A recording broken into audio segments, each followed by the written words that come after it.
الحمد لله وكفى والصلاة والسلام على عباده الذين اصطفى خصوصا على أفضلهم وخاتم النبيين محمد الأمين وعلى آله وصحبه أجمعين. أما بعد فأعوذ بالله من الشيطان الرجيم. بسم الله الرحمن الرحيم. يسألونك عن الأهلة قل هي مواقيت للناس والحج وليس البر بأن تأتوا البيوت من ظهورها ولكن البر من اتقى وأتوا البيوت من أبوابها واتقوا الله لعلكم تفلحون.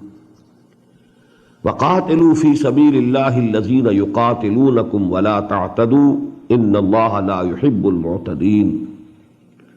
واقتلوهم حيث ثقفتموهم وأخرجوهم من حيث أخرجوكم والفتنة أشد من القتل ولا تقاتلوهم عند المسجد الحرام حتى يقاتلوكم فيه فإن قاتلوكم فاقتلوهم كذلك جزاء الكافرين. فإن انتهوا فإن الله غفور رحيم. وقاتلوهم حتى لا تكون فتنة ويكون الدين لله فإن انتهوا فلا عدوان إلا على الظالمين. صدق الله العظيم. رب اشرح لي صدري ويسر لي أمري واحلل عقدة من لساني يفقهوا قولي. اللهم ربنا ألهمنا رشدنا وأعذنا من شرور أنفسنا. اللهم أرنا الحق حقا وارزقنا اتباعه وأرنا الباطل باطلا وارزقنا اجتنابه.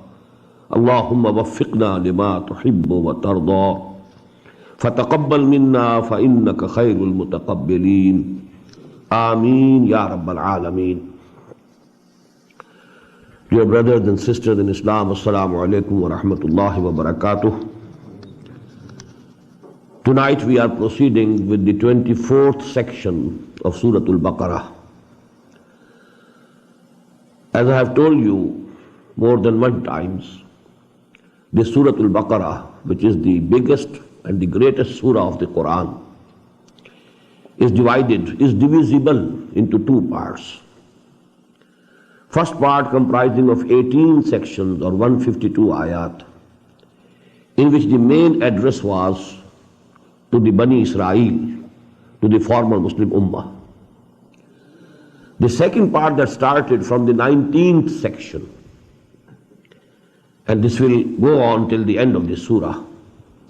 In this part, only a very brief reference was in the 19th section to the Jews, and then in the 20th section there was some reference to the pagan Arabs, to the idolaters of Arabia.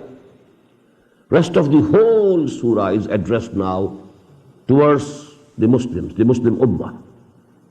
And there are four threads of subjects or topics which are interwoven, wound round each other. That is why we feel they are broken, but they are not broken. Actually, the threads are continuous. The four threads are: two concerning the Sharia of Muhammad sallallahu alaihi wasallam.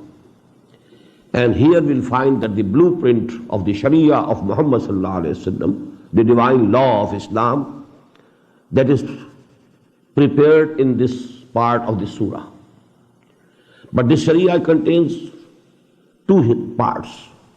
Firstly, ibadat, modes of worship. We'll find a brief reference to prayers, salah, then the detailed discussion about Psalm we have studied last night. Today we are going to study a very detailed discussion about Hajj and its rites and rituals. The second is muamalat, the social affairs of the community. A few references have already come regarding the law of equitable retribution in cases of murder, regarding, inheritance, the preliminary instruction about inheritance, and so on. But now you will see in the sections that we will be studying today, repeatedly, the ayat will start, Yasalunak, Yasalunak, Yasalunak. O Muhammad sallallahu alayhi wa sallam, they are asking you, they are asking you. They are asking you about the orphans. They are asking you about wine. They are asking you about gambling. They are asking you about the menstruation, the period of women, etc., etc. Because, now it was a society of the Muslims, their own society. And now, all the rules and regulations are being given. And there was an urge in the people themselves to know what we should do. So question after question, and we shall be getting the answers. The other two strands or threads of the topics, they are the two aspects of jihad fi sabilillah. And here we find that the jihad now has converted into qital. For 12 long years at Makkah it was jihad. It was not an armed conflict.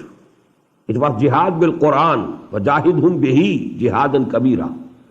But now, this jihad has turned into qital. Going to war for the cause of Allah. Fighting the kuffar who were obstructing the way of Muhammad sallallahu alayhi wa sallam. So qital fi sabilillah. And for qital you always need funds, money. Because for the armor also and all the other needs for going to war, you need, money. So infaq fi sabilillah. These two strands, qital fi sabilillah, infaq fi sabilillah. And these four strands are wound round each other or interwoven, and we shall find that once one subject is discussed, then the second one, then the third one, then the fourth one, and so on. So they seem to be interrupted, but actually they are continuous. يَسْأَلُونَكَ عَنِ الْأَهِلَّةِ. Here the same question. They are asking you, O Muhammad sallallahu alayhi wa sallam, about the new moons. قُلْ هِيَ مَوَاقِيتُ لِلنَّاسِ. Tell them, they are for reckoning the periods of times for the people. This is the calendar, the natural calendar that Allah subhanahu wa ta'ala has given to whole of humanity. Citing the moon, you can see whether half of the month has passed or the third of the month has passed. So it is actually the natural calendar that Allah subhanahu wa ta'ala has provided. Yes, قُلْ هِيَ مَوَاقِيتُ لِلنَّاسِ وَالْحَجِّ. And especially because Hajj was the most important phenomenon in Arabia. And it was performed in definite months, on definite dates. So this importance of the calendar was mostly for Hajj. وَلَيْسَ الْبِرُّ بِأَنْ تَأْتُوا الْبُيُوتَ مِنْ ظُهُورِهَا. And this is no charity, this is no virtue, that you enter your houses from the backs. It was a wrong practice of the Arabs of Makkah, that once they took to ihram for Hajj, and they came out of their houses, now if there was some need to go back, they thought that we can't now enter our homes from the front doors. So they used to climb the hind walls and then jump into the houses. Because we are now in ihram, we can't enter our houses. So this was actually their own self-made ideas.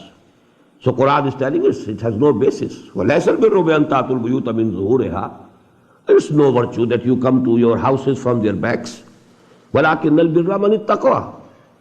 The real virtue, the real charity of the person who has real taqwa, who is really pious, who is really God-fearing, who really wants to save him from all evil.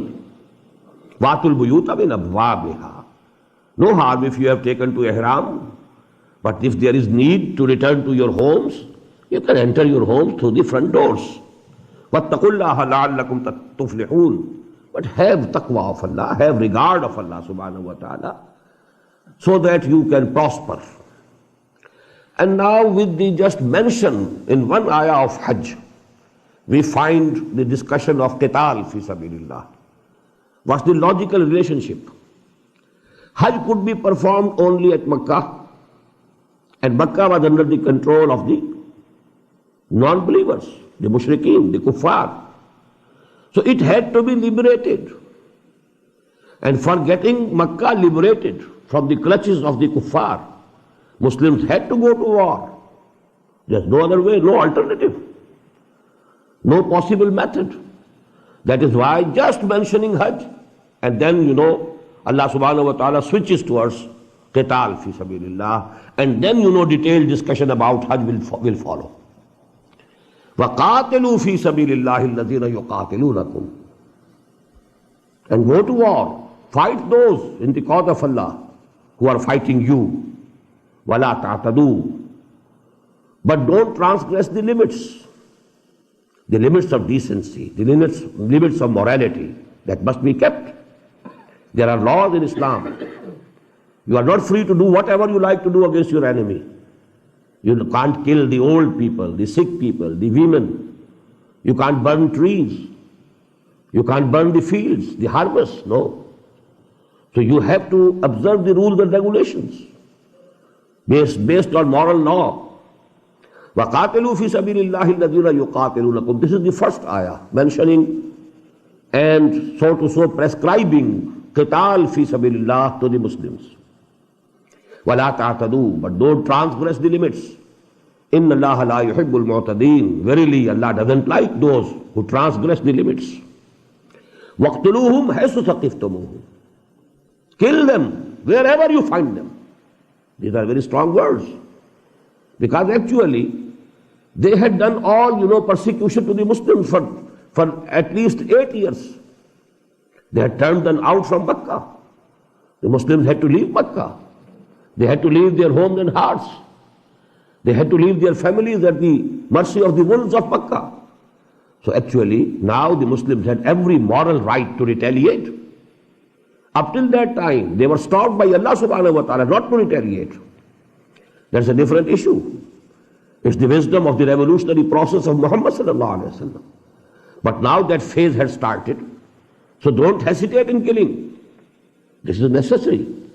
Just as a surgeon, he cuts off the arm or the leg of a person because it has become venomous. If you don't chop it off, if you don't cut it off, maybe the whole body goes, So here actually, وَاقْتُلُوهُمْ حَيْثُ ثَقِفْتُمُوهُمْ. Kill them wherever you find them. وَأَخْرِجُوهُمْ مِنْ حَيْثُ أَخْرَجُوكُمْ. And turn them out from where they have turned you out. They have turned you out from Makkah, you turn them out from Makkah. وَالْفِتْنَةُ أَشَدُّ مِنَ الْقَتْلِ. And fitna is worse than qatl. Why is it being said? Because there are some people, and there were some people, and there will always be some people, good-natured or weak in personality, who would say it's no good going to war, it's, shedding blood is no good. We should refrain as much as we can. So here Allah subhanahu wa ta'ala is telling them, no. وَالْفِتْنَةُ أَشَدُّ مِنَ الْقَتْلِ. Fitna is worse than qatl, worse than killing or murdering. What is fitna? Fitna primarily means persecution. Because the kuffar had been persecuting the Muslims, they had been beating them. So actually now, they deserve it. Number two, every condition in which a mu'min, if he is placed in that environment, he feels difficulty to practice Islam, it is fitna. The whole system, political, socio-economic system, which is not based on Islam, which is not under the sovereignty of Allah subhanahu wa ta'ala, it is fitna, it is fasad, it is rebellion against him. So وَالْفِتْنَةُ أَشَدُّ مِنَ الْقَتْلِ. وَلَا تُقَاتِلُهُمْ إِنَّ الْمَسْجِدِ الْحَرَامِ. But don't go to fight against them near the sacred mosque.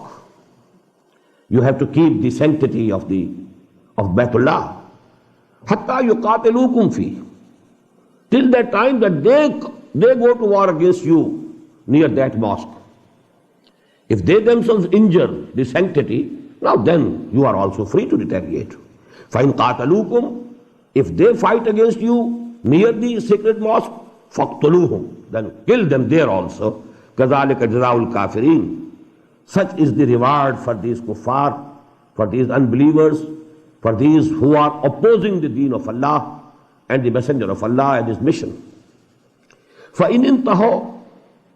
Then if they desist, if they leave, if they change their attitude, فَإِنَّ اللَّهَ غَفُورٌ رَحِيمٌ. That is, they also submit before Allah, submit before his messenger Muhammad sallallahu alaihi wasallam.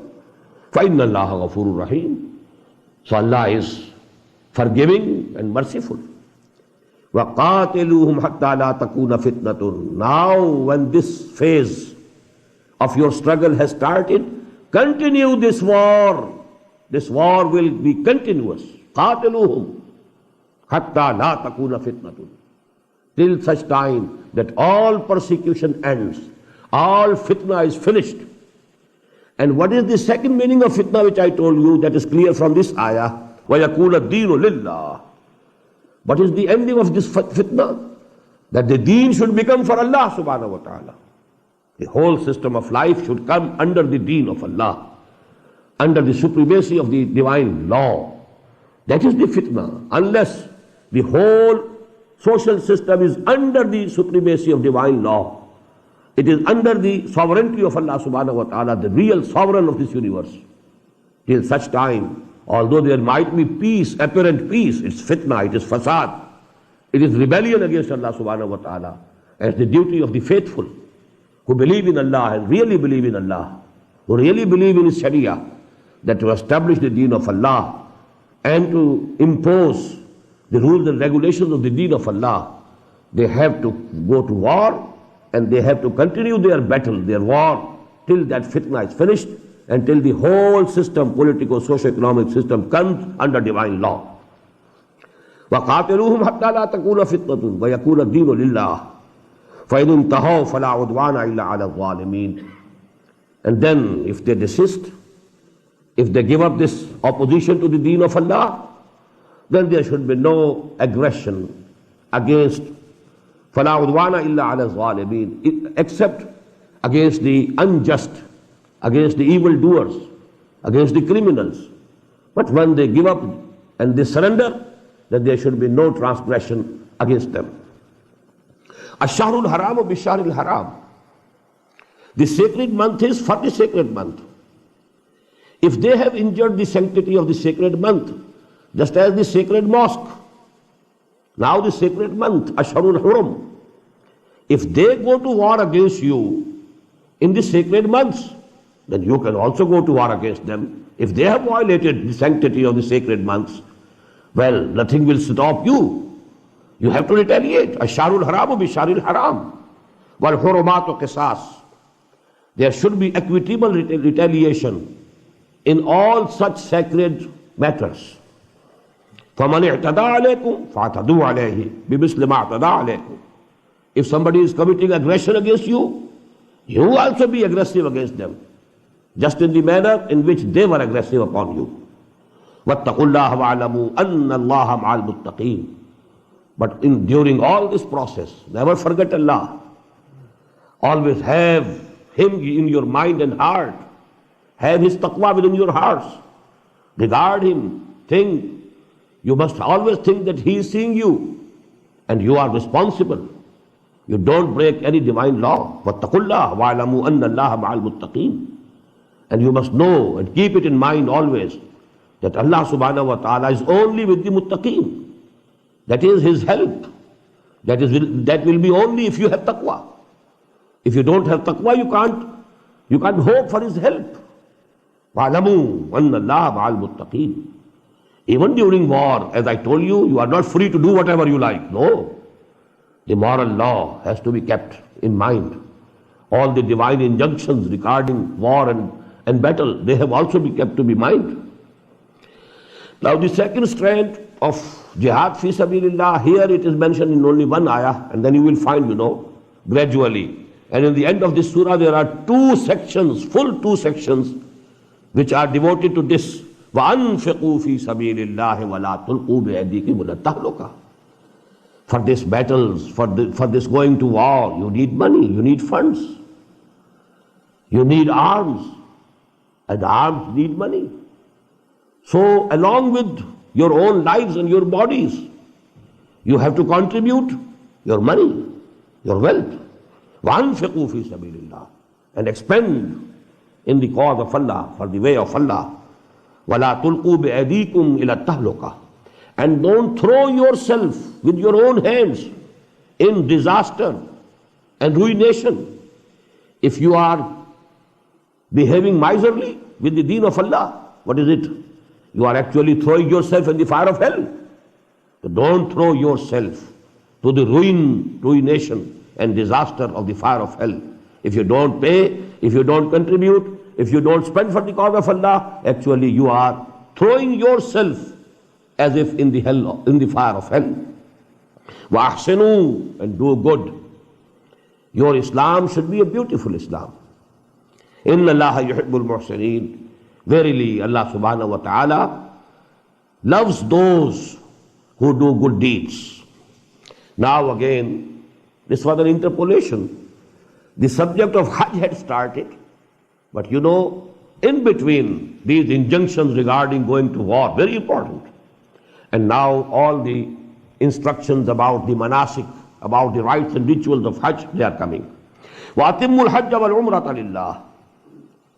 And complete all the rites and rituals of Hajj and Umrah for Allah. Because one goes for Hajj and one goes for Umrah for Allah subhanahu wa ta'ala, for the sake of His pleasure. وَأَتِمُّ itmam, to complete. Once you have taken to Ihram, once you have made the intention, now you have to complete all the rituals. فَإِنْ أُحْسِرْتُمْ. If you are obstructed, if you are prevented, somebody in the way stops you, you can't go to Makkah Mukarramah, then offer to Allah فَمَسْتَيْسَرَ مِنَ الْحَجِّ. Then whatever sacrifice you can offer, you offer there and then, which you had to offer at Makkah. But because you have been obstructed in the way, here you know, you can offer the sacrifice. وَلَا تَحْلِقُوا رُؤُوسَكُمْ حَتَّى يَبْلُغَ الْهَدْيُ مَحِلَّهُ.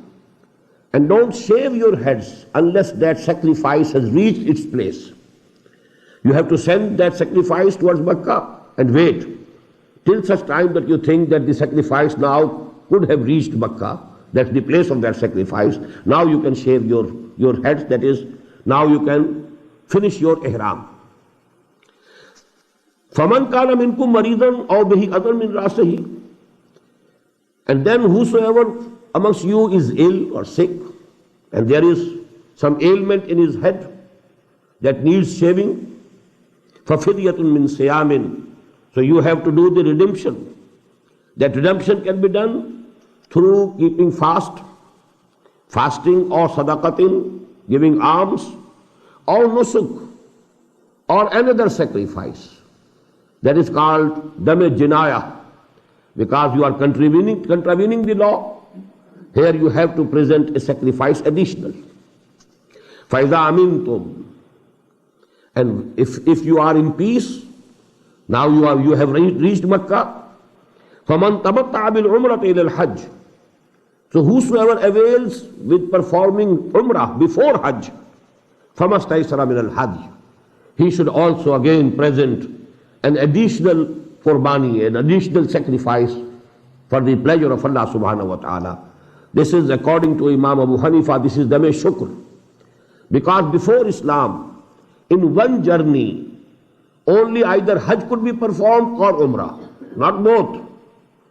But in Islam, Allah subhanahu wa ta'ala made it easier for the Muslim Ummah. If you are performing one journey, but you can do, first you go and do Umrah, then you open your Ihram, or you can continue it also, that is Hajj Qiran. And if you have opened your Ihram, finished your Ihram, now you are staying at Makkah as a normal citizen, then it is called Hajj Tamattu. So this additional ease that Allah subhanahu wa ta'ala has provided for you, that in one journey you can perform Umrah as well as Hajj, for that you have to present a sacrifice. فَمَسْتَيْسَرَ مِنَ الْحَجِّ فَمَنْ لَمْ يَجِدْ فَصِيَامُ ثَلَاثَةِ أَيَّامٍ. But there can be someone who cannot afford to pay for the sacrifice, can't purchase the goat or the sheep and so on. فَمَنْ لَمْ يَجِدْ, who doesn't find, فَصِيَامُ ثَلَاثَةِ أَيَّامٍ فِي الْحَجِّ. Here again there is fidya, that is redemption. And that redemption is 3 days fasting during the Hajj. وَسَبْعَةٍ إِذَا رَجَعْتُمْ. And 7 more when you go back to your houses, your homes. تِلْكَ عَشَرَةٌ كَامِلَةٌ. 10 days fasting would take the place of that hadi, of that sacrifice. عَشَرَةٌ كَامِلَةٌ. ذَلِكَ لِمَنْ لَمْ يَكُنْ أَهْلُهُ حَاضِرِ الْمَسْجِدِ الْحَرَامِ. And this is only for those people whose families are not settled near the sacred mosque, whom we call afaqi, who go from outside world to perform Hajj. But there, people who are living at Makkah, they need not give this sacrifice, additional sacrifice. Wattaqullah, have regard for Allah, have fear of Allah. Wa'alamu, and keep it in mind, Anna Allah shadidul iqab, that Allah is very severe in punishment. Don't contravene these laws. These laws are to be obeyed.